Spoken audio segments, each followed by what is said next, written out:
Well, how would I respond to a student who says there's so much evil in the world, God cannot exist? I think the first thing I'd say is that that's a wonderful question and a really important question, and in fact is that the existence of evil in the world has been the most important obstacle to classical theistic belief. It's actually the question that brought me into religious studies.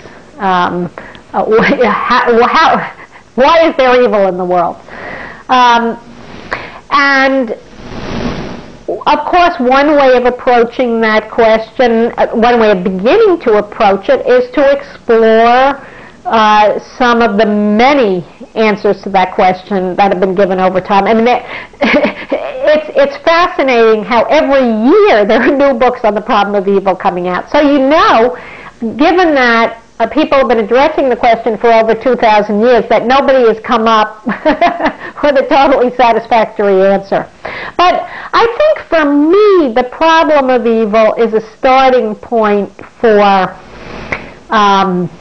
exploring and questioning the classical understanding of God. The problem of evil is a problem only if you assume that God is omnipotent and perfectly good.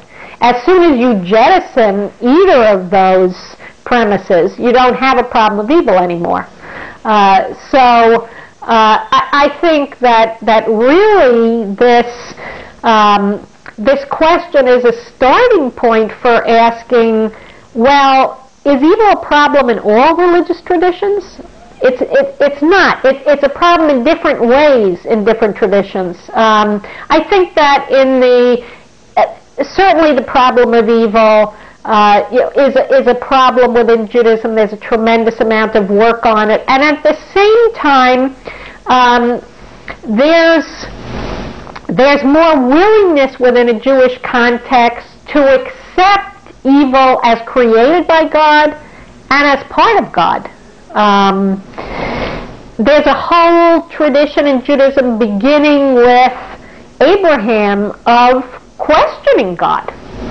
When God says God's going to destroy Sodom and Gomorrah, Abraham says to God, "Shall not the God of all the earth do justice?" And that strand of challenging God continues all the way up through Elie Wiesel, who talks about three rabbis in Auschwitz convening a Beit Din, or a rabbinic court, to try God for the Holocaust, and they find God guilty.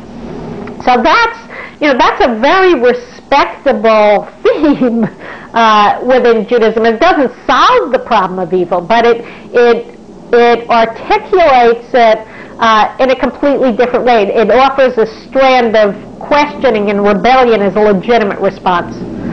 And then we can begin to explore, well, what if we gave up the notion of God's omnipotence? What if God is in pain for the evil in the world? What if we, in doing evil, are disappointing God and acting in ways that God is powerless to change? What if that? So to me, this question is a starting point for an exploration of the whole way in which we think about the sacred. Is there something sacred in evil? Could we say that about certain kinds of evil, but not others? The problem of evil is such a wonderful question because it opens up to dozens of other questions.